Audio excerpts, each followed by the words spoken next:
संत रामपाल जी महाराज एक ऐसे महान संत जिन्होंने अपनी सतभक्ति, तत्व ज्ञान, करुणा और सेवा के बल पर समाज में नई मिसाल कायम की है। संत रामपाल जी महाराज की अगुवाई में उनके सभी सतलोक आश्रमों से समाज कल्याण के अद्भुत कार्यों ने समाज को सुनहरे भविष्य की एक नई उम्मीद दिखाई है। संत रामपाल जी महाराज से नाम दीक्षा लेने के बाद लाखों लोगों की लाइलाज बीमारियां जैसे कैंसर, एड्स आदि ठीक हुई। संत जी के ज्ञान से प्रेरित होकर उनके अनुयायियों ने लाखों यूनिट रक्तदान किया। संत जी ने लाखों बहन बेटियों का दहेज मुक्त विवाह करवाया।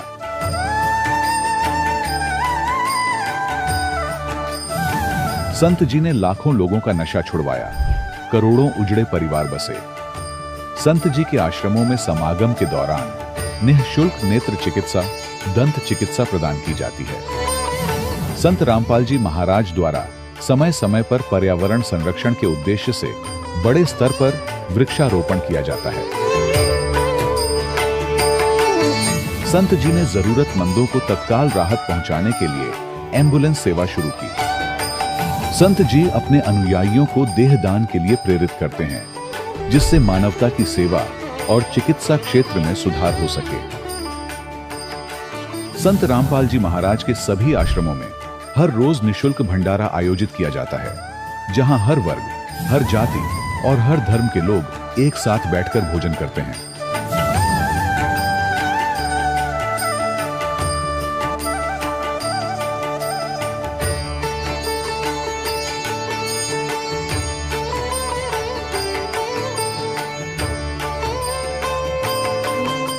संत रामपाल जी महाराज की अन्नपूर्णा मुहिम ने गरीब और बेसहारा लोगों के जीवन में एक नई ऊर्जा और उम्मीद को जन्म दिया है। घर घर खाद्य सामग्री और जरूरी मदद पहुंचाकर संत रामपाल जी महाराज ने लोगों को दुख और मजबूरी से लड़ने की ताकत प्रदान की है।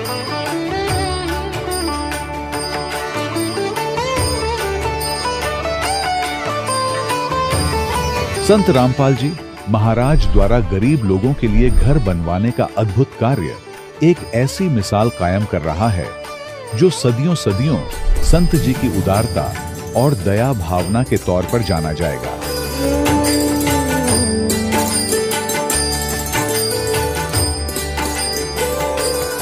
संत रामपाल जी महाराज के आश्रम में हजारों बुजुर्गों को सम्मान और प्यार के साथ जीवन जीने का अवसर मिलता है। उनके खाने, रहने और स्वास्थ्य की पूरी जिम्मेदारी संत रामपाल जी महाराज उठाते हैं। अनाथ बच्चों के लिए संत रामपाल जी महाराज के सभी आश्रम किसी वरदान से कम नहीं। यहाँ उन्हें शिक्षा, संस्कार और भविष्य के लिए बेहतर अवसर प्रदान किए जाते हैं। चाहे बाढ़ हो, भूकंप या महामारी, संत रामपाल जी महाराज और उनके अनुयायी हमेशा ही जरूरतमंदों के लिए सबसे आगे खड़े रहते हैं। कोविड महामारी के दौरान संत रामपाल जी महाराज के आश्रमों से करोड़ों लोगों के लिए भोजन, दवाइयां और जीवन रक्षक सामग्रियां उपलब्ध कराई गई। चाहे गरीब की मदद हो या किसी शोषित और पीड़ित वर्ग के हक और सम्मान की लड़ाई, संत रामपाल जी महाराज ने हमेशा ही उनकी दबी आवाज को सरकारों तक पहुंचाया है और उन्हें उचित न्याय दिलवाने में अहम भूमिका अदा की है। समाज में आध्यात्मिक और सामाजिक मूल्यों के प्रति जागरूकता लाने में संत रामपाल जी महाराज हर कदम पर मानवता के सच्चे सेवक साबित हुए हैं। संत रामपाल जी महाराज का जीवन हमें सिखाता है कि सच्ची सेवा वही है जो निस्वार्थ भाव से की जाए। आइए हम भी इस महान सेवा के कार्य में इस महान संत से जुड़ें और संत रामपाल जी महाराज से नाम दीक्षा लेकर अपने जीवन को धन्य बनाएं।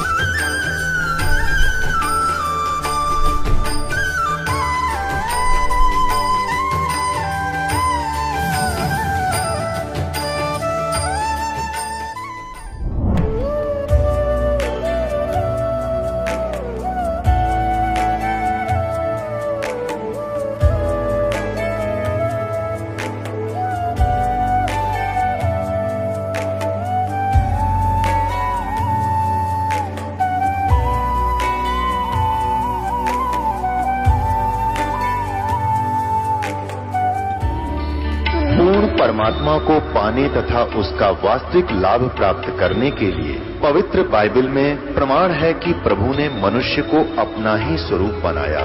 6 दिन में सृष्टि रचकर 7वें दिन विश्राम किया।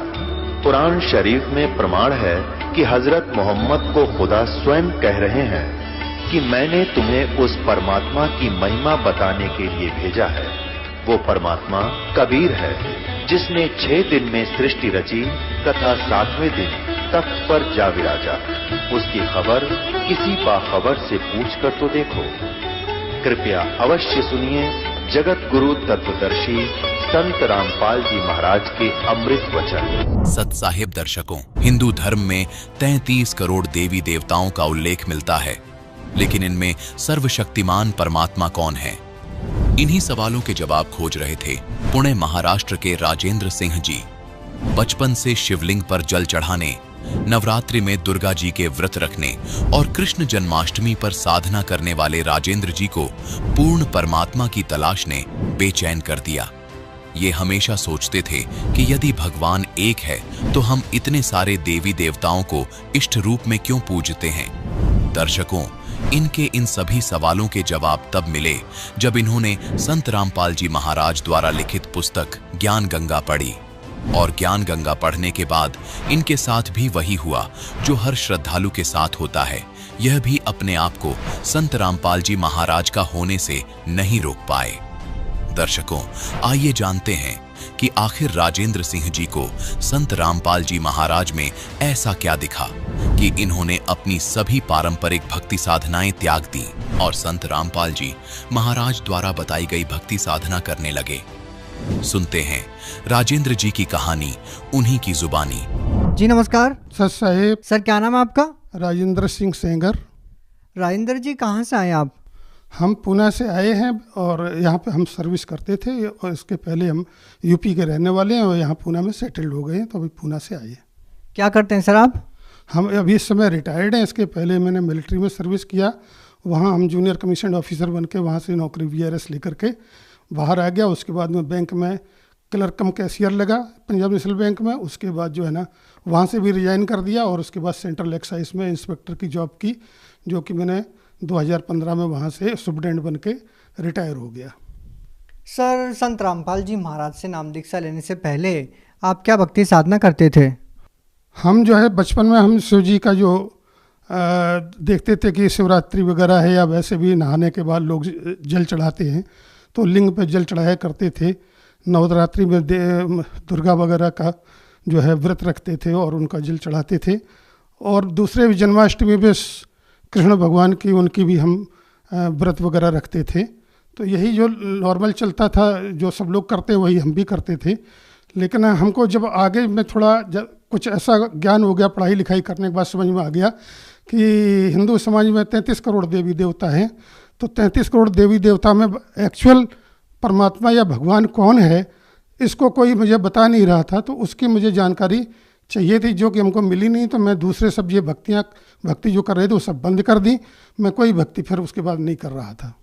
तो सर आपको जो तलाश थी उस एक परमात्मा की, वो कैसे पूरी हुई? उसके लिए ऐसा हुआ, हम जब रिटायर हो गए मिलिट्री से 2015 में, तो हम घर में कंसल्टेंसी वगैरह यहाँ करके ऐसा काम कर रहे थे।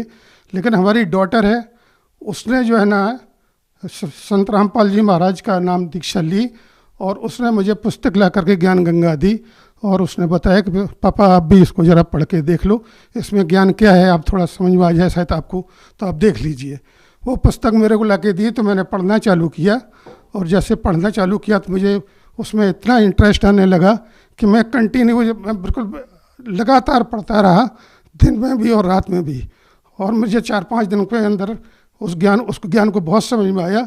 तो मैं पहले नॉन वेज खाया करता था, तो मैंने भी उसी टाइम पर वो नॉन वेज खाना बंद कर दिया। हमारी बहू ने हमको नाश्ता ला के दिया जिसमें ब्रेड और अंडा और ब्रेड का नाश्ता था।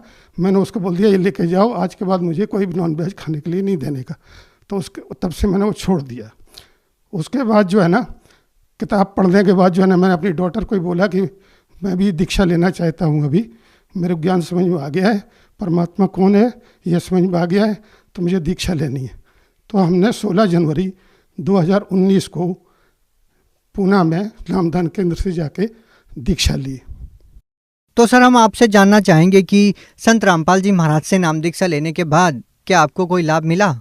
हाँ, ये पहला तो लाभ यही है कि जिसकी मुझे तलाश थी, मैं परमात्मा को जो सबका मालिक एक है उसकी तलाश में था, वो मुझे मिल गया। ये सबसे बड़ा लाभ तो मेरा जीवन का यही हुआ, जो मुझे चाहिए था वो मिला। और वैसे तो मुझे लाभ पहले हो सकता है पूर्व जन्मों में मैंने अच्छा काम किया हो, पाप पुण्य के काम अच्छे किए हों, तो जिससे जो है ना हमारा जीवन तो वैसे सुखी था, लेकिन 2003 से फिर हमारा दुख आने चालू हुए थे। और उससे लाभ हमको जो आगे इस तरह से मतलब ट्रीटमेंट करवाते रहे। हम सर्विस में थे उस टाइम पे, तो इलाज का कोई प्रॉब्लम था नहीं, इलाज करवाते रहे। 2015 में हम रिटायर हो गए। उसके बाद फिर 2017 में मुझे 100-200 मीटर चलने से ही ऐसा लगता था कि सीने में दर्द हो रहा है। तो मैं अपने डॉक्टर के पास गया, उनको बताया, तो उन्होंने हमको CTC हॉस्पिटल जो पूना में है, आर्मी का सबसे बड़ा हॉस्पिटल है, उसमें भेज दिया कि वहाँ टेस्ट करवाओ। वहाँ पे जब हमने टेस्ट करवाने गए तो उन्होंने हमको जो है वहाँ पे एडमिट कर लिया। बोला कि आपको एडमिट कर रहा हूँ, मैं आपका एंजियोग्राफी करके टेस्ट करूँगा।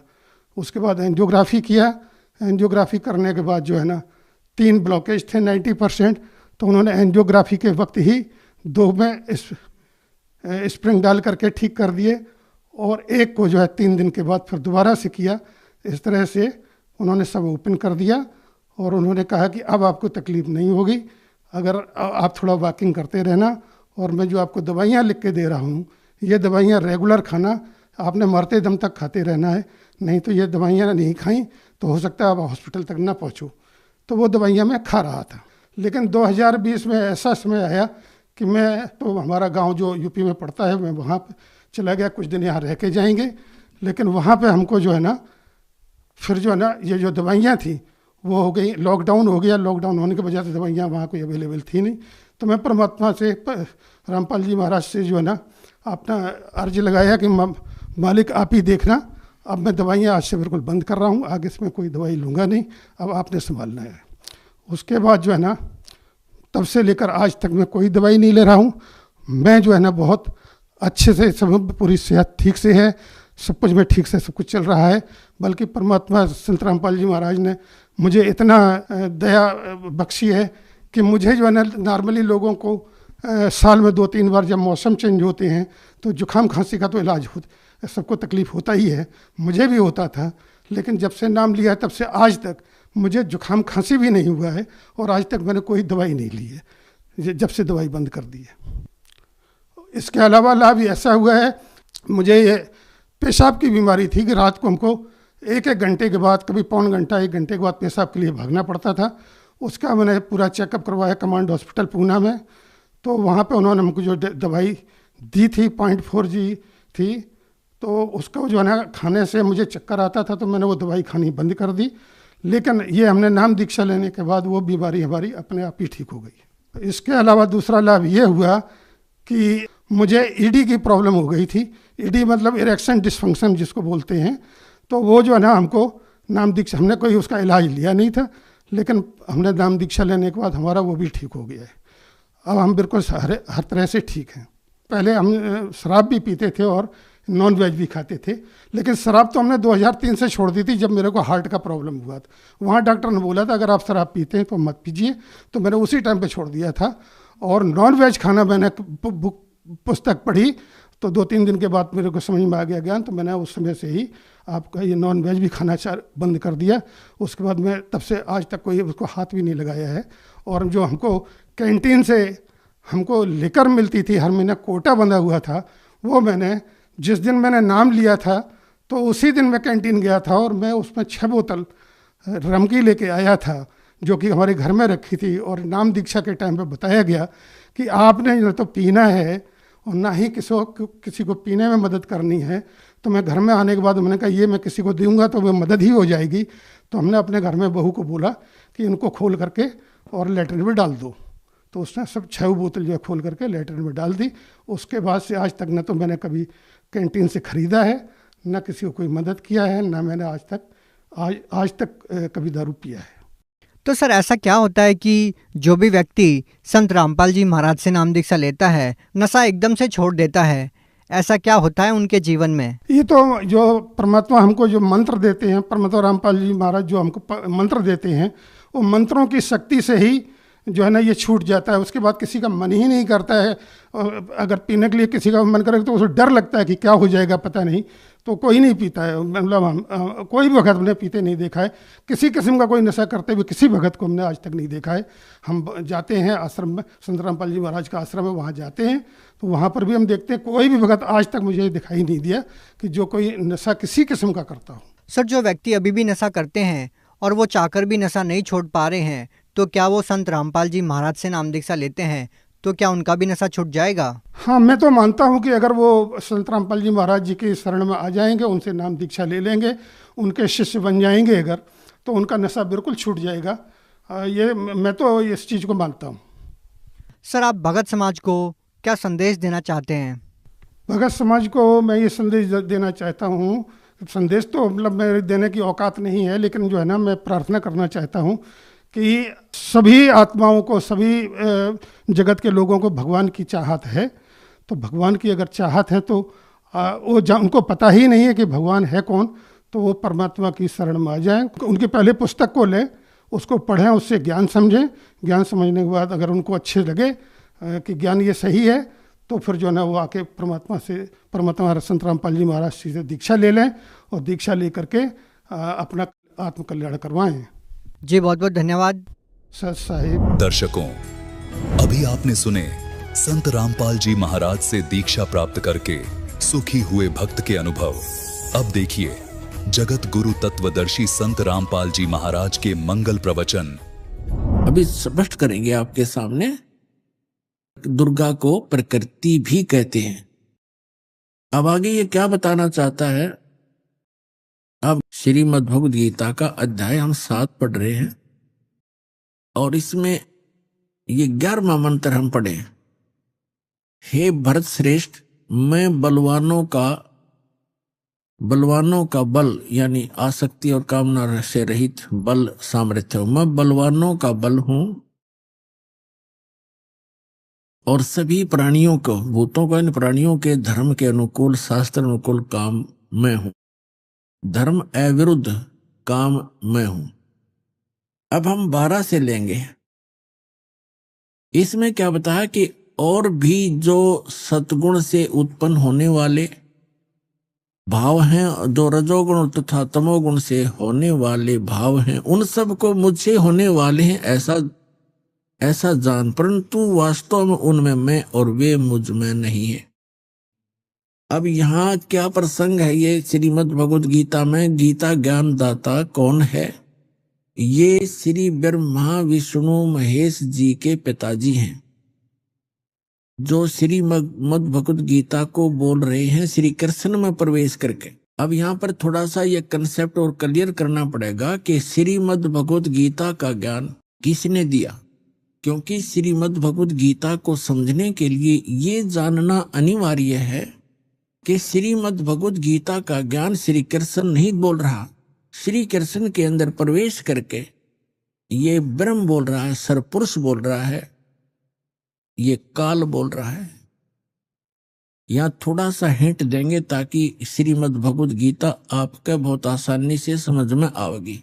अब आपको दिखाते हैं कि जब महाभारत का युद्ध समाप्त हो चुका और युधिष्ठिर जी को राजगद्दी प्राप्त होगी, तो श्री कृष्ण ने कहा पांडवों से कि अब मैं द्वारका जाना चाहता हूं। तब अर्जुन ने कहा कि भगवान, आप जी ने जो युद्ध के समय मुझे ज्ञान सुनाया था, श्रीमद् भगवद गीता जिसको कहते हैं, वो बुद्धि के दोष से मैं भूल गया। उसी ज्ञान को प्रभु एज इट इज सुनाना, फिर से सुनाना, हमें एक सत्संग करके जाना, ताकि हम आपके द्वारा दिए गए वचनों के आधार से हम अपना आगे राज्य भी करें और जीवन भी सफल करें। तो उसके विषय में आपको दिखाते हैं। यह है संक्षिप्त महाभारत द्वितीय खंड, गीता प्रेस गोरखपुर से प्रकाशित है ये, और इसके कहाँ से छपा है? इसके अनुवादक भी वही हैं, द्वितीय खंड, संपादक तथा संशोधक जयदयाल गोविंद का, और ये यहां से छपी है। अब हम इसके आपको 667 पृष्ठ पर ले चलते हैं। ये है 667 पृष्ठ, और यहां से हम शुरू करते हैं। अश्वमेधिक पर्व। अर्जुन का श्री कृष्ण से गीता का विषय पूछना और कृष्ण का अर्जुन से सिद्ध महर्षि और कश्यप का संवाद। यह देखिए, जन्मे जय ने पूछा, ब्राह्मण, शत्रुओं का नाश हो जाने के बाद जब महात्मा श्री कृष्ण और अर्जुन सभा में बैठकर वार्तालाप कर रहे थे, उसमें उनमें क्या क्या बातचीत हुई? तो वैशंपायन जी ने कहा, राजन, श्री कृष्ण सहित अर्जुन ने जब अपने राज्य पर पूरा अधिकार प्राप्त कर लिया तो वे दिव्य सभा भवन में आनंद के साथ रहने लगे। एक दिन सज्जनों से घिरे हुए वे दोनों मित्र स्वेच्छा से घूमते घूमते सभा मंडप के ऐसे भाग में पहुंचे जो स्वर्ग के समान सुंदर था। पांडुनंदन अर्जुन श्री कृष्ण के साथ रहकर बहुत प्रसन्न थे। उन्होंने एक बार उस रमणीय सभा की ओर दृष्टि डालकर भगवान से ये वचन कहा, देवकी नंदन, जब युद्ध का अवसर उपस्थित था उसमें मुझे आपके माध्यम का ज्ञान और ईश्वरीय स्वरूप का दर्शन हुआ था, किंतु केशव, आपने स्नेहवश पहले मुझे जो ज्ञान का उपदेश किया था वह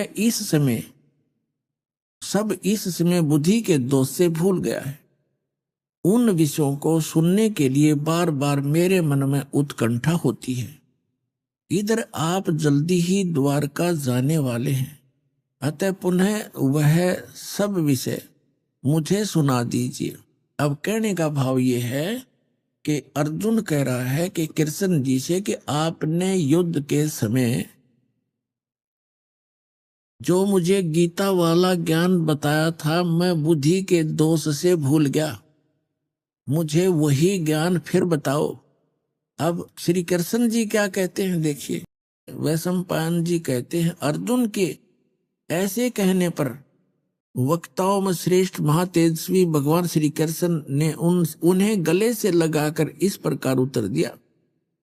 श्री कृष्ण बोले, अर्जुन, उस समय मैंने तुम्हें अत्यंत गोपनीय विषय का श्रवण कराया था। अपने स्वरूप भूत धर्म सनातन पुरुषोत्तम तत्व का परिचय दिया था और नित्य लोकों का भी वर्णन किया था, किंतु तुमने जो अपनी नासमझी के कारण उस उपदेश को याद नहीं रखा, यह जानकर मुझे बड़ा खेद हुआ। इन बातों को अब पूरा पूरा श्रवण होना संभव नहीं जान पड़ता। श्री कृष्ण जी के बोल हैं, ये सुन जानते पढ़ियो। पांडुनंदन, निश्चय तुम बड़े श्रद्धाहीन हो, तुम्हारी बुद्धि अच्छी नहीं जान पड़ती। अब मेरे लिए उस उपदेश को ज्यों का त्यों दोहरा देना कठिन है, क्योंकि उस समय योग युक्त होकर मैंने परमात्म तत्व का वर्णन किया था। पुण्यात्माओं, ये भी एक विचलित आत्मा होती है। अब देखो, जैसे दास सत्संग कर रहा है और प्रथम बार कोई श्रोता इसको सुन रहा है, आज के सत्संग को मुश्किल से वो 60% याद रख सकता है, मुश्किल से। और फिर 1 हफ्ता 10 दिन के बाद, महीने 2 महीने के बाद वो मुझे मिले और मुझसे कहे, जी वो सत्संग आपने किया था वो फिर से सुनाना, तो मैं तुरंत सुना दूंगा। यदि मैं अपने होश हवास में बोल रहा हूं और मैं ये कहूं कि तेरी बुद्धि अच्छी नहीं है, तू श्रद्धाहीन व्यक्ति है, तूने वो सत्संग याद क्यों नहीं रखा, और मैं ये कहूं मुझे तो अब याद नहीं, कोई बात हुई या? इसे सिद्ध है कि श्री कृष्ण नहीं बोल रहा था गीता का ज्ञान, उसके अंदर वो काल बोल रहा था प्रवेश करके। अब उसको कुछ भी याद नहीं। फिर कहता उससे मैंने योग युक्त होकर के वो ज्ञान बोला था। योग युक्त का अर्थ होता है परमात्मा से कनेक्ट हो जाना। इसे सिद्ध है कि परमात्मा कोई अन्य है जिससे वो कनेक्ट होने की बात कर रहा है। और जब युद्ध के मैदान में इसे भयंकर स्थिति में योग युक्त हो सकता है, अब पीस माइंड पीस है उस टाइम, तो शांति है, तो उसमें और जल्दी हो जाना चाहिए था योग युक्त, जबकि बिजली गिर गई। वास्तविकता यह है कि श्री कृष्ण जी ने योग ज्ञान पता ही नहीं ना उन्होंने बोला। उन्होंने फिर आगे इसमें अपने सत्र का ज्ञान दे रखा, वो गीता से मेल भी नहीं खाता। इससे आगे गीता है अलग से लिखी हुई है, वो तो गीता से मेल भी नहीं खाता, कह भी नहीं मिलता आपस में। तो कहने का भाव यह है कि श्री कृष्ण में प्रवेश करके यूं काल बोल रहा था। इसके बहुत से प्रमाण हैं। अब पहले तो ये प्रसंग क्लियर करता हूं कि जैसे अब श्री कृष्ण में प्रवेश करके काल बोला था, और ये काल कौन है? ये ब्रह्मा विष्णु महेश के पूज्य पिताजी हैं।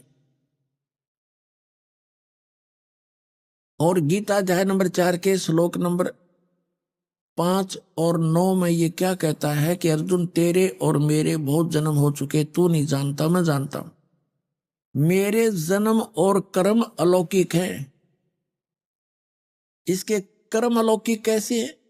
जैसे श्री कृष्ण में प्रवेश करके प्रेत की तरह गीता का ज्ञान बोल दिया। अब आज तक यही रट लगा रखी थी, श्री कृष्ण जी ने गीता बोली, श्री कृष्ण जी ने गीता बोली, और बोली काल ने कृष्ण जी को तो पता भी नहीं मैंने बोला क्या था गीता में। श्रीमद् भगवत गीता अध्याय नंबर 7 के श्लोक नंबर 24 और 25 में ये स्पष्ट करता है गीता ज्ञानदाता कि अर्जुन, ये बुद्धिहीन मनुष्य जो सामने खड़े हैं आज, ये सोच रहे होंगे कि मैं श्री कृष्ण हूं। ये मुझ अव्यक्त को व्यक्तिम आपनम मनन्ते अबुझा, मुझ अव्यक्त को, व्यक्त माने गुप्त रहता हूं, मैं अपनी योग माया से छुपा रहता हूं, कभी किसी के सामने नहीं आता। और श्री कृष्ण जी तो सामने खड़े थे। श्री कृष्ण होते ये वचन कहते तो सामने खड़े थे, वो छुपे का। तो ये कहता मैंने प्रतिज्ञा, मेरी ये अटल प्रतिज्ञा है तो ये घटिया, पर मैं ये मेरी अटल प्रतिज्ञा, अविनाशी प्रतिज्ञा है, मैं कभी किसी के सामने नहीं आता। तो ये क्या करते रहे, जैसे आपको बहुत बार दिखाया है श्री शिव महापुराण के अंदर, वो विद्वेश्वर संहिता के अंदर आता है। एक बार ब्रह्मा और विष्णु का इस बात पर युद्ध हो गया। ब्रह्मा जी कहते हैं मैं सारी सृष्टि का रचनहार हूं और आपकी भी उत्पत्ति मेरे से हुई है, विष्णु जी को कहते। और विष्णु जी कहते हैं कि आप मेरी नाभि कमल से उत्पन्न हुए हो, मैं सबका, सारी सृष्टि का रचने वाला मैं हूं, सबका पिता हूं, तो मेरा पुत्र है। ब्रह्मा जी कहते विष्णु जी को तू मेरा पुत्र है। अब इनको ये भ्रम कैसे हुआ? इनको ये भ्रम ऐसे होता है जैसे ऋषि लोगों ने समाधिस्थ होने की चेष्टाएं की, और इसने प्रतिज्ञा कर रखी है मैं कभी अपने ओरिजिनल रूप में दिखाई नहीं दूंगा, किसी को दर्शन नहीं दूं। ये क्या करता है, जैसे ऋषि महर्षियों ने समाधिस्थ हुए और समाधि दशा में किसी को ब्रह्मा के रूप में दर्शन दे दिए, तो उस ऋषि ने सब जगह जो है गुणगान कर दिए कि ये ब्रह्मा जी स्वयं मालिक है, ये अपने आप को छुपाए बैठे हैं, ये जगत पिता हैं, मैंने समाधि दशा में इनके दर्शन हुए। इस बात से ब्रह्मा जी फूल गए। 10, 20, 50 ने ऐसे कह दिया, और किसी को विष्णु जी के रूप में दर्शन दे दिए। तो उसने कहा कि विष्णु जी यही पूर्ण परमात्मा है, मैंने समाधि दशा में इनके दर्शन हुए, ये अपने आप को छुपाए हुए, ये जगत के मालिक हैं, जगत के रचने वाले हैं, समर्थ है। तो उससे विष्णु जी को भ्रम हो गया कि मैं ही रचने वाला हूं, सारे मुझे ही कहने लग रहे। किसी को शंकर भगवान के रूप में दर्शन दे दिए समाधि दशा में, अंदर अंतःकरण में। तो उसने बता दिया कि शंकर भगवान जो ये बैठे तमोगुण, यही सर्वशक्तिमान है, कालज्ञ मृत्युंजय सर्वज्ञ, सारी सृष्टि के रचना। तो वहां ब्रह्मा और विष्णु जी को भ्रम हो गया, तो उनका युद्ध हो गया। फिर वो बीच में एक स्तंभ खड़ा करा, पिलर खड़ा करा, लिंग, तो उन दोनों का युद्ध समाप्त किया। तब ये काल आ गया अपने पुत्र शिव का रूप धारण करके। ये अपने वास्तविक रूप में नहीं आता, इसका वास्तविक रूप कौन सा है? जो श्रीमद् भगवत गीता का ज्ञान देते समय युद्ध के मैदान में दिखा था इसने, 1000 भुजा का है ये, सहस्रा बाहु है ये। ब्रह्मा विष्णु महेश केवल 4 भुजा बना सकते हैं, दुर्गा केवल 8 भुजा बना सकती है, इससे ज्यादा नहीं है। और ये 1000 भुजा से लेकर और 10 भुजा और 4 भुजा और 2 भुजा में बना सकता है। तो ये ऐसे अपना वास्तविक रूप इसका वो 1000 भुजा, वो काल रूप है, वो इसका वास्तविक रूप है। तो उस वास्तविक रूप में ये कभी किसी को दर्शन नहीं देता, इसने प्रतिज्ञा कर रखी है। तो इसी का एक प्रमाण दिखाते हैं श्री विष्णु पुराण के अंदर कि एक बार राक्षसों का और देवताओं का युद्ध हो गया। देवता युद्ध में हार गए और राक्षस विजयी हो गए। देवता वहां से भागकर समुद्र के किनारे जाकर के तपस्या करने लगे। हे भगवान, हे सच्चिदानंद, हे सर्वशक्तिमान, हे शेषया पर विराजमान होने वाले, वो लगे साधना, वो करने लगे स्तुति। तो विष्णु रूप धारण करके यूं काल आ गया और इसने उनसे कहा कि तुम्हारा जो भी अभिष्ट है, मन में जो तुम्हारे दुख है, वो मैंने जान लिया है और मैं ऐसे ऐसे करूंगा। पढ़ के सुनाता हूं आपको, फिर अच्छा समझ में आएगा। ये देखिएगा श्री विष्णु पुराण, गीता प्रेस गोरखपुर से प्रकाशित। इसके कौन है अनुवादक? श्री मुनीलाल गुप्त। और ये कहां से प्रकाशित है, कहां से छपी है? ये यहीं से प्रकाशक व मुद्रक हैं, गीता प्रेस गोरखपुर, गोविंद भवन कार्यालय कोलकाता का संस्थान। ये इनके फोन और फैक्स नंबर।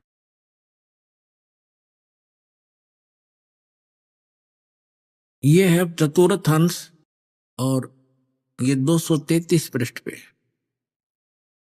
हम यहां पढ़ेंगे पुरंजय का भी एक दूसरा नाम पड़ा। यहां लिखा कि पूर्व काल में त्रेता युग में एक बार अति भीषण देव असुर संग्राम हुआ। देवताओं और राक्षसों का युद्ध हुआ। उसमें महाबलवान दैत्य गण से पराजित हुए देवताओं ने भगवान विष्णु की आराधना की। तब आदि अनंत शून्य अशेष जगत प्रतिपालक श्री नारायण ने देवताओं को प्रसन्न होकर कहा, आप लोगों का जो कुछ अभिष्ट है वह मैंने जान लिया है। उसके विषय में यह बात सुनिए। राज ऋषि ससाद का जो पुरंजय नामक पुत्र है, उस अक्षत्रिय श्रेष्ठ के शरीर में मैं अंश मात्र से अवतीर्ण होकर, यानी कुछ समय के लिए उसमें प्रवेश करूंगा, इस पुरंजय के शरीर में उस होकर उन संपूर्ण दैत्यों का नाश करूंगा। तुम लोग पुरंजय को दैत्यों के वध के लिए तैयार करो। अब इसके कहता है मेरे कर्म अलौकिक हैं। ये कर्म अलौकिक क्यों हैं कि पुरंजय के अंदर जो पुरंजय को खड़ा कर लिया, असुर और देवता आमने सामने युद्ध के लिए खड़े हो गए और यूं काल जो है पुरंजय के शरीर में प्रवेश कर गया और वह राक्षसों को मार डाला। अब और दिखाता हूं 243 पृष्ठ पे। ये है चतुर्थ अंश ही चल रहा है, श्री विष्णु पुराण चतुर्थ अंश ही चल रहा है। ये अध्याय 3 का श्री विष्णु पुराण 242 पृष्ठ पे, तीसरा अध्याय। यह पूर्व काल में रसातल में मोने नामक 6 करोड़ गंधर्व रहते थे। उन्होंने समस्त नाग कुल के प्रधान रतन और अधिकार छीन लिए थे।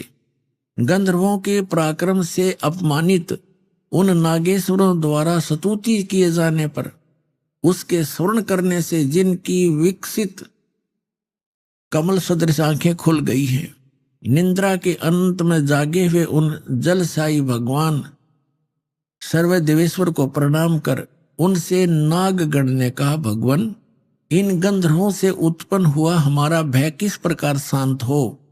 तब आदि अनंत भगवान पुरुषोत्तम ने कहा, यू काल आ गया विष्णु रूप धारण करके, योनासव के पुत्र मानधाता का जो प्रकुत्स नामक पुत्र है, उसमें प्रविष्ट होकर मैं उन संपूर्ण दुष्ट गंधर्वों का नाश कर दूंगा। यानी प्रकुत्स में प्रविष्ट करके उसमें प्रवेश होकर भूत की तरह बढ़कर प्रेत की तरह प्रवेश होकर के मैं संपूर्ण गंधर्वों का नाश कर दूंगा। इति सिद्धम के ये काल ऐसे अलौकिक कर्म करता है। इसी प्रकार इसने श्री कृष्ण में प्रवेश करके गीता जी का ज्ञान बोला है। समझदार को संकेत पर्याप्त है। अब दास आपको सुनाने जा रहा है कि गीता ज्ञान दाता 7वें अध्याय के 12वें श्लोक में कहता है कि जो कुछ भी रजोगुण से उत्पन्न होने वाला भाव है, यानी सृष्टि जिससे होती है, रजोगुण के प्रभाव से प्रत्येक प्राणी इतना प्रेरित होता है कि संतानों उत्पत्ति करता है। और सतोगुण से होने वाला भाव है, यानी सतोगुण से एक दूसरे में प्रेम मोह ममता, उससे मोह जागृत होता है, ममता बनती है एक दूसरे में। और तीसरे से संहार क्रोध तमोगुण, जो तमोगुण से होने वाला यानी शिवजी से होने वाला जो भाव है वो संहार है। ये तीनों जो कुछ भी हो रहा है उसका निमित्त कारण मैं हूं, गीता ज्ञानदाता कहता है। ये काल है। आपको सृष्टि रचना में बहुत बार सुनाया है और कभी फिर सुनाएंगे।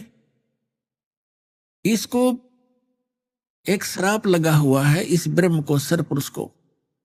1,00,000 मानव शरीरधारी प्राणियों का यह नित्य आहार करता है। इसने एक ब्रह्मांड के अंतिम छोर में, इसका 21 ब्रह्मांड का लोक है, पूरा 21 ब्रह्मांड, इसके 21वें ब्रह्मांड के अंतिम छोर में इसने एक ऐसा स्थान बना रखा जहां कोई नहीं जाकर देख सकता। एक तपस्या है, उसके ऊपर 1,00,000 मानव शरीरधारी प्राणी डेली वहां भुने जाते हैं। यह शरीर तो यहां रह जाता है, इसके अंदर एक सूक्ष्म शरीर है। उसके अंदर जो सारे जीवन में हम खाते हैं पीते हैं, जो भी व्यसन करते हैं, उसका सूक्ष्म अंश लिप्त हो जाता है। और वहां इतनी गर्म है वो तपस्या, उसके ऊपर डालकर उसके अंदर से गंध निकाला जाता है। जीव मरता नहीं, तो उसको ये खाता है। तो ये कहना चाह रहा है कि इनसे जो कुछ भी हो रहा है उसका निमित्त कारण मैं ही हूं। इनमें मैं नहीं और ये मुझ में नहीं, क्योंकि ये इनसे भिन्न रहता है। अब यहां प्रसंग चला है तो इसमें सिद्ध करते हैं कि रजगुण ब्रह्मा है, सतगुण विष्णु है, तमगुण शिव जी। तब ये आगे प्रसंग चलेगा। अब देखिएगा शिव पुराण से सिद्ध करते हैं, ये देखिएगा।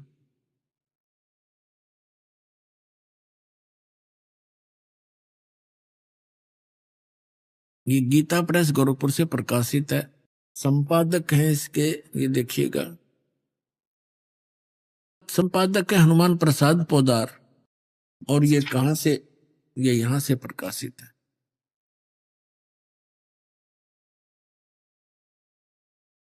ये है रुद्र संहिता, रुद्र संहिता और संक्षिप्त शिव पुराण, पृष्ठ नंबर 110 पे गीता प्रेस गोरखपुर से प्रकाशित, सचित्र मोटा टाइप।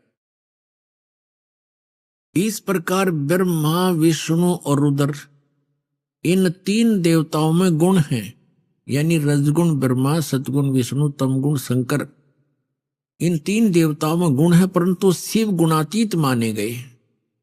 वो इन तीनों से अलग हैं। और यही गीता अध्याय नंबर 7 के श्लोक नंबर 12 में स्पष्ट कर रहा है कि इन तीनों गुणों से जो कुछ भी हो रहा, रजगुण से होने वाले भाव, सतगुण से होने वाली सतीति, रजगुण से होने वाली उत्पत्ति और शंकर से होने वाले संहार, इन तीनों का, इनका मूल कारण तो मैं ही हूं। मेरे कारण ही हो रहा है, क्योंकि इसको 1,00,000 जीव मानव शरीरधारी प्राणी रोज खाने पड़ते हैं। और फिर ये कहता मैं इनमें नहीं और ये मुझ में नहीं। अब ये खुद यहां भी खुद कह रहा है कि वो इनसे न्यारे हैं, भिन्न हैं। अब ये कंसेप्ट और क्लियर करना पड़ेगा। यहां एक और शंका उत्पन्न हो जाएगी कि ब्रह्मा विष्णु रुद्र, तो रुद्र अन्य भी है, एक जो 11 रुद्रों का सरदार है, वो रुद्र अलग है। और उन सभी रुद्रों का मुखिया ये शंकर भी है, तमोगुण शंकर, इसलिए इसको भी रुद्र कहते हैं। और 11 रुद्र अन्य भी है। तो ये भी यहां स्पष्ट करना पड़ेगा कि ये ब्रह्मा विष्णु रुद्र और ये महेश इनसे अलग है, ये इनका पिता। ये देखिएगा, एक समय जैसे दास ने बताया था कि ब्रह्मा और विष्णु का आपस में इस बात पर युद्ध हो गया। ब्रह्मा जी कहने लगे तू मेरा पुत्र है विष्णु जी से, और विष्णु जी कहने लगे तू मेरा पुत्र है। इन दोनों का झगड़ा हो गया, तो इनके बीच में एक लिंग खड़ा कर दिया, स्तंभ, तेजो में स्तंभ। और ये फिर युद्ध करना बंद कर गए, उसके और छोर को खोजने में लगे। फिर वहां पुत्र शिव के रूप में ये खुद आकर खड़ा हो गया, ये काल भगवान। और फिर इनको कैसे संबोधित करता है ब्रह्मा और विष्णु को, सुनिएगा। ये देखिएगा, विद्वेश्वर संहिता, यह है विद्वेश्वर संहिता और संक्षिप्त शिव पुराण 24 पृष्ठ पे। ये तो थोड़ा सा सीन देखें, यहां ब्रह्मा और विष्णु के बीच में ये लिंग खड़ा कर दिया, स्तंभ, तेजो में। और फिर यहां आकर के क्या बोला, ब्रह्मा और विष्णु ने पूछा, प्रभो सृष्टि आदि 5 कर्तों के लक्षण क्या हैं, ये हम दोनों को बताइए। भगवान शिव बोले, ये काल है इनका पिता। भगवान शिव बोले, मेरे कर्तव्यों को समझना अत्यंत गहन है, तथापि मैं कृपा पूर्वक तुम्हें उनके विषय में बता रहा हूं।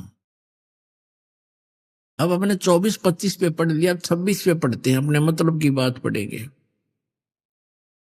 यहां आगे हम नीचे, पुत्रो, ब्रह्मा और विष्णु को ये काल बोल रहा है, पुत्रो तुम दोनों ने तपस्या करके प्रसन्न हुए मुझ परमेश्वर से सृष्टि और सतिथि नामक 2 कृत, यानी जो 2 विभाग, ये 2 जॉब प्राप्त किए हैं, और ये दोनों तुम्हें बहुत प्रिय है। इसी प्रकार मेरी विभूति स्वरूप रुद्र और महेश्वर ने, मैं नहीं है, ने 2 अत्यंत उत्तम कृत संहार और तिरोभाव प्राप्त किए। अब देखो, ये ब्रह्मा विष्णु महेश, तो ये हो गए दोनों पुत्र। रुद्र और महेश्वर ये इन दोनों से न्यारे, यानी 4 हो गए। और बोलने वाला वो इनका पिता इनसे अलग है। अब यहां फिर और देखते हैं, स्पष्ट हो जाता है। यहां देखो, मैंने पूर्व काल में अपने स्वरूप भूत मंत्र का उपदेश किया है, जो ओंकार के रूप में प्रसिद्ध है, और वह महामंगलकारी मंत्र है। सबसे पहले मेरे मुख से ओंकार ओम प्रकट हुआ, जो मेरे स्वरूप का बोध कराने वाला है। ओंकार वाचक है, मैं वाच्य हूं, यह मंत्र मेरा स्वरूप ही है। प्रतिदिन ओंकार का निरंतर स्मरण करने से मेरा ही सदा स्मरण होता है।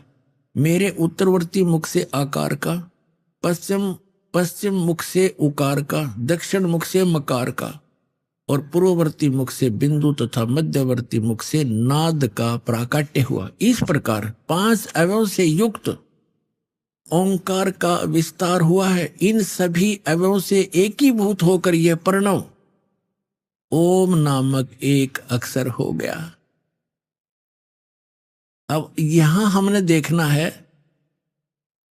कि ये ओम एक अक्षर जो है, ये ब्रह्मा विष्णु महेश के पिताजी का है। और वो कौन है? वो ब्रह्म है, वो काल है। ये ब्रह्म का मंत्र है ओम। गीता अध्याय नंबर 8 के श्लोक नंबर 13 में ये गीता ज्ञानदाता गीता बोल रहा है। इसे ये भी स्पष्ट होता जाएगा। ओम इति एकाक्षरम ब्रह्म व्यवहारण मामनुसमरण। ये देखिएगा, अब हमने शिवपुराण रख दिया, श्रीमद् भगवत गीता उठा लिया। गीता प्रेस ग्रुप से प्रकाशित है। 8वें अध्याय का 8वां अध्याय श्रीमद् भगवत गीता। ये 13वां श्लोक यहां शुरू होता है। ये 13वां श्लोक यहां पर है। इसमें क्या है? ओम इति एकाक्षरम ब्रह्म व्यवहारण मामनुसमरण ये प्रियाति तजंदेहम सयाति परमाम गतिम। गीता ज्ञानदाता कह रहा है कि माम ब्रह्म, मुझ ब्रह्म का ओम इति एकाक्षरम, यह ओम एक अक्षर है, नथिंग एल्स। व्यवहारण मान उच्चारण करके अनुसमन सुमन करता हुआ, यह प्रियति तजंदेहम जो संसार शरीर छोड़कर जाते समय तक इसका जाप करता है, जाता है, सयाति परमाम गतिम। इसका सुमन करता हुआ जो शरीर छोड़कर जाता है, सयाति परमाम गतिम। इस ओम से मिलने वाली, ये ओम यह उदाहरण है। जो पुरुष ओम ओम ओम, ये एक अक्षर हो गया ओम। इति, इस एक अक्षर ब्रह्म को उच्चारण करता हुआ, मां मुझ निर्गुण ब्रह्म का चिंतन करता हुआ शरीर को त्याग कर जाता है, वह पुरुष परम गति को प्राप्त होता है। अब इसे ये सिद्ध हो गया कि उधर तो श्री शिव पुराण के अंदर, शिव महापुराण में स्पष्ट हो गया, ये ब्रह्मा विष्णु महेश, रुद्र और महेश से, ब्रह्मा विष्णु महेश से जो पांचवा है वो इनका पिता है। वो शिव पुराण का वहां संदेश दे रहा है और वो कह रहा है कि मेरा ओम मंत्र है। ओम ये 5 अवयवों से एकीभूत होकर एक ओंकार, प्रणव रूप में ओंकार एक अक्षर हो गया। और यहाँ 8वें अध्याय के 13वें श्लोक में गीता जी में ये स्पष्ट कर रहा है, ये गीता ज्ञान दे रहा है कि ओम इति एक अक्षरम, यह ओम एक अक्षर जो है माम ब्रह्म, मुझ ब्रह्म का एक ओम अक्षर है, नथिंग एल्स। और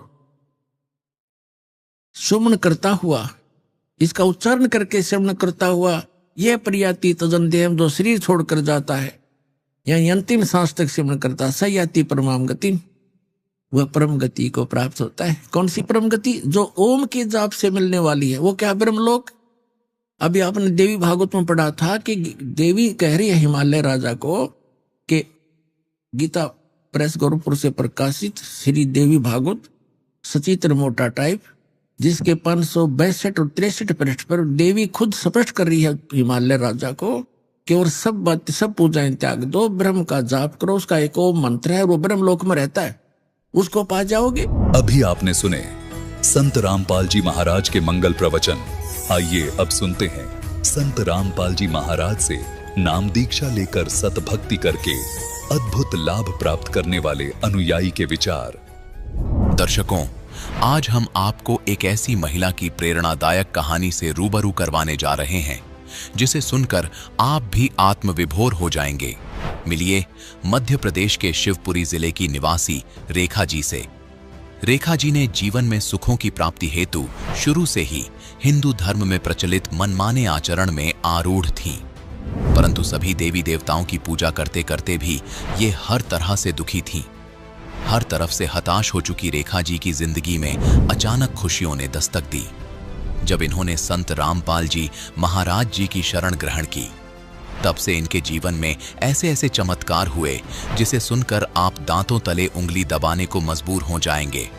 ऐसा क्या हुआ उनके साथ? आइए सुनते हैं रेखा जी की कहानी उन्हीं की जुबानी। नमस्कार जी। ससाए। क्या नाम है आपका? रेखा सोनी। कहाँ से आए हैं आप? MP जिला शिवपुरी। संत रामपाल जी महाराज जी से नाम दीक्षा कब लिया आपने? हमने ली 15/11/2013 को। संत रामपाल जी महाराज जी से दीक्षा लेने से पहले आप क्या भक्ति साधना करते थे? हम सभी देवी देवताओं की भक्ति करते थे, ब्रह्मा विष्णु महेश देवी जी, और बहुत व्रत भी करती थी मैं, जैसे सोमवार है, शुक्रवार है, गुरुवार है और तीजा है, सभी व्रत 11 से, और बहुत व्रत करती थी मैं। फिर भी माने कोई सुख नहीं था, माने घर में कलह कलेश और बहुत सभी माने पैसों से भी सभी से बहुत परेशान रहती थी। आप इतनी सारी भक्ति साधना कर रहे थे, ये भक्ति साधना करने से आपको कुछ तो लाभ हुआ होगा? कुछ भी नहीं हुआ भगत जी, हानि सब कुछ माने हानि में ही जा रहा था, कोई लाभ नहीं मिला। और मेरी तबीयत में 11 व्रत करती थी, निराहार रहती थी और दूसरे दिन हॉस्पिटल में चली जाती थी, बोतलें 8 दिन में बोतलें लग रही, क्योंकि मेरे शरीर में आने में भक्ति बहुत करती थी भगवान पाने के लिए। अकेले मेरी शरीर में इतनी शक्ति नहीं थी कि मैं माने व्रतों को झेल सकूं, फिर भी करती थी और बोतलें लगती थी, परेशानी पे। और फिर घर में पैसा नहीं रहता था तो लड़ाई होती थी। हमारे पति माने ये कहते थे कि तुमसे नहीं बनता तो क्यों करती हो, फिर भी मैं करती थी कि कहीं भगवान हुए तो माने सब दुखों को दूर कर दें अपने, मगर कहीं भगवान नहीं मिला, कहीं कुछ नहीं था। बच्चों को भी बहुत माने बीमारी लगी रहती थी, कहीं लड़की बीमार हो गई, कहीं लड़का बीमार हो गया, उसका पेट दर्द करता था लड़का का, उसका भी कहीं कोई निवारण नहीं हो रहा था। भगवान कभी माने सुन ही नहीं रहते कहीं पर भी, तो भगवान इतनी भक्ति करते हैं फिर भी कोई लाभ नहीं मिल रहा था।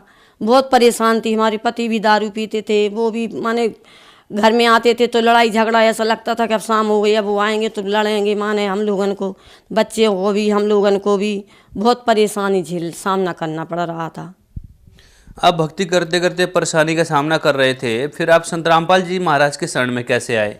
एक भगत जी थे, वो सीताराम भगत जी भी थे, उन्होंने हमको बहुत समझाया, क्योंकि भी वो नाम लेकर आ गए थे पहले, तो उन्होंने हमको समझाया कि वहाँ पे सतगुरु रामपाल जी भगवान आए, महाराज आए हैं।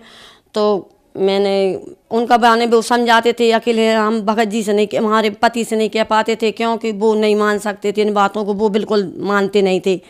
तो हमने मैंने मन ही मन प्रण कर लिया कि देखो भगवान पाना है तो कुछ तो करना पड़ेगा।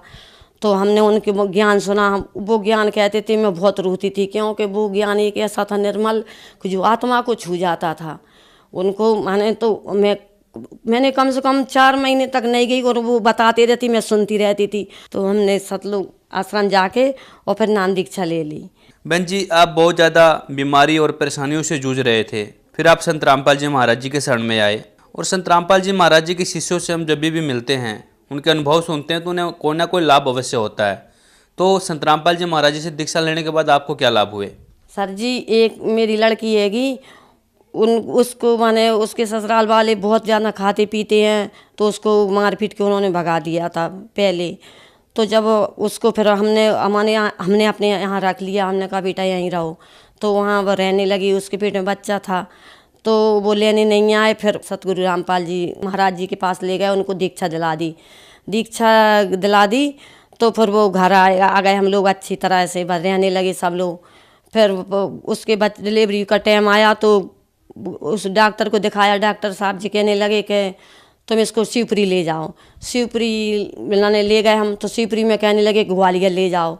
तो हमारे पास इतना पैसा भी नहीं था, हमने कहा कि नहीं, हम कहीं नहीं ले जाएंगे, हम तो घर चलो। हमने अपने पति से कहा कि घर चलो, हम नहीं ले जाएंगे, अपने पास इतना पैसा नहीं है, क्योंकि उसके डॉक्टर ने कहा था कि उसका ऑपरेशन होगा।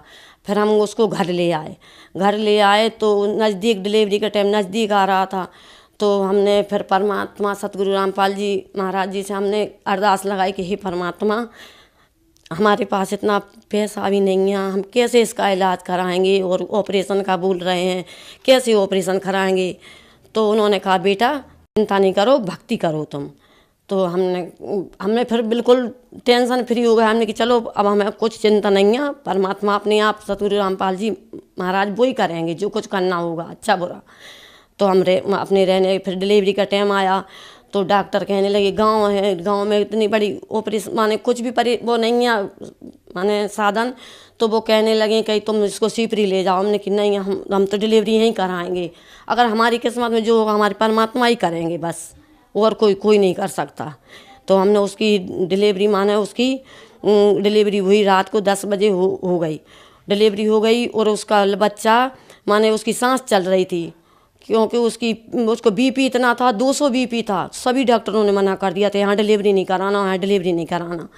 तो उसके बच्चा हो गया, तो उसका बिल्कुल सांस चल रही थी उसकी, और उसमें कुछ नहीं था। सुबह डॉक्टर आए, बोले कि कैसा होएगा आपका बच्चा। हमने कही डॉक्टर साहब बच्चा तो बिल्कुल माने मरा हुआ है, इसको सांस अकेली चल रही है। तो बोले ठीक हो जाएगा। सो वो चले गए, वो तो ऐसे कह के। अब हम डाले रहे 2 दिन तक 3 दिन तक। हमने कहा इसको यहाँ पर कुछ देख रेख हो जाएगी, घर ले जाएंगे तो ये बिल्कुल ही फिर कुछ भी नहीं है। तो हम इसको घर ले गए तो उसमें सांस अकेली थी और कुछ नहीं था, ना दूध पी रहा था 3 दिन से ना कुछ। फिर हमने घर ले जाके उसको डाल दिया, और गुरुजी की फ़ोटो लगी थी, हमारे पास मंदिर है परमात्मा सतगुरु रामपाल जी का। तो हमने वहाँ पर उसको डाल दिया। हमने कहा परमात्मा आप इसको अगर देना है तो अच्छा कर दो, और नहीं इसको माने मार दो। जी माने जी इस लाश को 3 दिन से रखे हैं हम, क्या करेंगे इसका। तो इतना हमने बोला, और थोड़ी देर में उसको ऐसे झटकी आया, एकदम से झटका लेने लगा वो, और झटके लेकर 2-3 झटके, तो उसने आंखें खोल दी, उसकी आंखें भी बंद थीं। फिर वो बच्चा माने दूध पीने लगा, अच्छा हो गया। वहाँ पे हमने अरदास लगाई, हमने कि परमात्मा सतगुरु रामपाल जी के यहाँ से हमने की मान लिया कि इसको जन्म आप उन्हें दिया है, और ये अच्छा ऐसा हो गया है। अब जिसको दूध ने, इसकी माँ भी अंधी हो गई थी, इसके डिलीवरी हुई, तो हमने उसकी भी अरदास लगाई। हमने कि डॉक्टर बोले, हमने कहा था आपसे कि यहाँ डिलीवरी नहीं कराओ, और जी इसको कुछ भी हो सकता है। तो उसकी आंखें चली गई। हमने उसकी प्रार्थना लगाई, हमने कि सतगुरु रामपाल जी महाराज से हमने कि परमात्मा इसकी अंधी हो गई जी, डॉक्टर माने कुछ नहीं सुन रहे। तो परमात्मा ने कहा बेटा सब सही हो जाएगा, वो तुम चिंता नहीं करो। तो उसकी आँखों की रोशनी 2-3 दिन में उसकी आँखों की रोशनी आ गई। बोले मम्मी हमें दिखने लगा थोड़ा थोड़ा। तो हमने कहा बेटा परमात्मा सही करेंगे। सतगुरु रामपाल जी महाराज ने उसकी आंखों की रोशनी दे दी, बच्चा को भी जन्म दे माने जीवित कर दिया। फिर वो उतना कुछ चल नहीं, ऐसा खचर नहीं लगा। तो एक दिन भगोना रखा था सर जी, तो भगोना रखा था पानी का, मैं नहाने जा रही थी तो वो उसको मैंने ऐसा रख छोड़ दिया। तो मैं कपड़े ढूंढने लगी नहाने के लिए, तो कपड़ा नहीं मिल रहे थे मेरे, तो मैं बैठ गई। मैंने कि कपड़ा जाने कहाँ रखे, तो वो बच्चा चला गया भगोना के पास और जाके उसमें, और उसने ऐसा मैंने उसको पकड़ के खड़ा हो गया वो, और उसके उसमें गिर गया वो भगोना में, तो उसको पैर ऊपर हो गया और पूरा उसमें डूब गया, पानी का भरा हुआ था। तो मैंने देखा कोई ने मुझे, माने मैं बैठी थी भीतर, मुझे ऐसा लगा कि कोई मुझसे, मेरे सतगुरु रामपाल जी कह रहे हो कि बेटा चली जा बाहर। तो मैं बाहर आके देखा, मैंने उसमें मेरे बच्चे को उठाया, मैं जोर से चिल्ला के बोली, मैंने कि हे मालिक जी क्या हो गया। तो बच्चा अपने आप हाथ पे हिलाने लगा, मैंने गुरु जी की आग डाल दिया, तो बच्चा अपने आप आँखें खोलने लगा और अपने आप उसको जल दे दिया हमने और अच्छा हो गया। फिर हमने उसको रख के नहाने गए बहुत, माने फिर एक दिन ऐसा हुआ कि जी लड़की उसको नहला रही थी, नहला के और रो रहा था। तो मैंने कहा बेटा इसको दूध पिला दे तू। तो उसमें कटोरी में लेके बोल, मैंने उसको गैस पे तपा के रख दिया और उसने ऐसा कटोरी ऐसा लिए थी बच्चे को, और उसने ऐसी भगवानी कुड़ेरी, बच्चा ने ऐसा हाथ मार दिया तो पूरी भगवानी उबलती हुई भगवानी उसके ऊपर से, बच्चे के ऊपर से पूरी ऐसे हो गई। बच्चा ने खूब जोर से चीख मारी और रोने लगा। फिर मैं एकदम से घबरा गई सर जी और गई उसके पास। मैंने देखा तो वो लड़की ली थी, बोली मम्मी इसके ऊपर दूध गिर गया। मैंने कहा बेटा तूने देखा नहीं परमात्मा जी क्या हो गया। फिर वो लाल हो गया इंगुर जैसा पूरा उसका शरीर, इतना सा बच्चा 7 महीने का बच्चा था, उसको पूरा ऐसा हो गया। तो फिर मैंने उसको देखा, फिर कि हे परमात्मा जी क्या हुआ जी, तो जो आपने ही दिया है और ऐसा क्या हो गया, इसको क्या गलती हो गई मालिक हमसे। तो उसको जल दिया और अच्छे माने देखा उसको कुछ भी नहीं लगाया हमने, कुछ सब जने देखने आए कहने लगे इसको कुछ लगा दूँ। हमने कि मालिक सही करेंगे हमारे सदगुरु रामपाल जी। तो हमने देखा तो उसने बच्चे को बहुत जोर से रोते उसको दूध पिलाने लगे, दूध पिला दे बेटा इसको, दूध पिलाने लगी। और फिर वो थोड़ी देर बाद सो गए, ढक के सुला दिया। हम ऐसा माने परमात्मा सतगुरु रामपाल जी महाराज से हमारा विनती कर रहे थे, परमात्मा ऐसी क्या गलती हो गई हमसे जो मालिक। तो फिर वो थोड़ी देर उठा और रोने लगा, रो के और देखा तो बिल्कुल कुछ भी नहीं, उसको फूला नहीं फुंसी कुछ भी नहीं, अच्छा भला। बहन जी एक बात बताइए, हमने मीडिया में सुना है कि संत रामपाल जी महाराज जी से जो भी नाम दीक्षा लेते हैं उनसे कुछ ना कुछ पैसे लिए जाते हैं नाम दीक्षा देने के दौरान। तो हम आपसे जानना चाहेंगे, आपने भी संत रामपाल जी महाराज जी से नाम दीक्षा ली, क्या आपसे कोई पैसा लिया गया था? नहीं, ये तो सब अफवाहें हैं, मीडिया वाले सब अफवाहें उड़ाते हैं, ऐसा कुछ नहीं है। वहाँ पे 1 पैसा भी नहीं लगता। हमारे तो लड़की थी, इतने से बच्चे थे, वहाँ पे दूध भी मिलता था, सब कुछ मिलता था खाने के लिए, ऐसा कुछ नहीं, 1 पैसा नहीं। अपनी इच्छा से अपन चाहो तो माने कुछ 10-5 रुपये अपन दान कर सकते हैं, ऐसा कुछ भी नहीं है। ये सब अफवाहें उड़ाई गई हैं। हम तो इतने से बच्चों को लेकर जाते थे भगत सर जी, कुछ भी नहीं है ऐसा वहाँ पे। जो श्रद्धालु आपको देख रहे हैं, आप उन्हें क्या संदेश देना चाहेंगे? सर जी मैं उनसे करवत दो के प्रार्थना करना चाहती हूँ कि देखो जी मानुष जन्म कभी बार बार नहीं मिलता, मानुष जन्म दुर्लभ है, मिले ना बारंबार। तरवर से पत्ता टूट गया बहुत न लगता डार।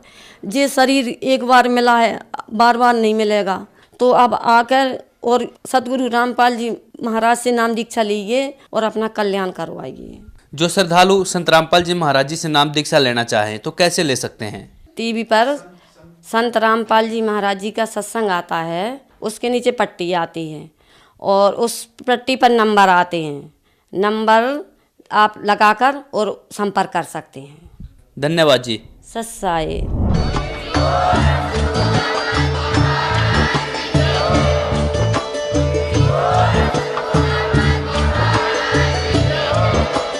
आप सुन रहे थे जगत गुरु तत्वदर्शी संत रामपाल जी महाराज जी के मंगल प्रवचन। अधिक जानकारी के लिए विजिट कीजिए हमारी वेबसाइट www.jagatgururampalji.org। संत रामपाल जी महाराज जी के शुभ आशीर्वाद से पूरे विश्व भर में 500 से भी ज्यादा नाम दीक्षा केंद्र हैं, जिन पर संत रामपाल जी महाराज जी द्वारा ऑनलाइन निःशुल्क नाम दीक्षा दी जा रही है। अपने नजदीकी नाम दीक्षा केंद्र का पता करने के लिए संपर्क करें 8222880541।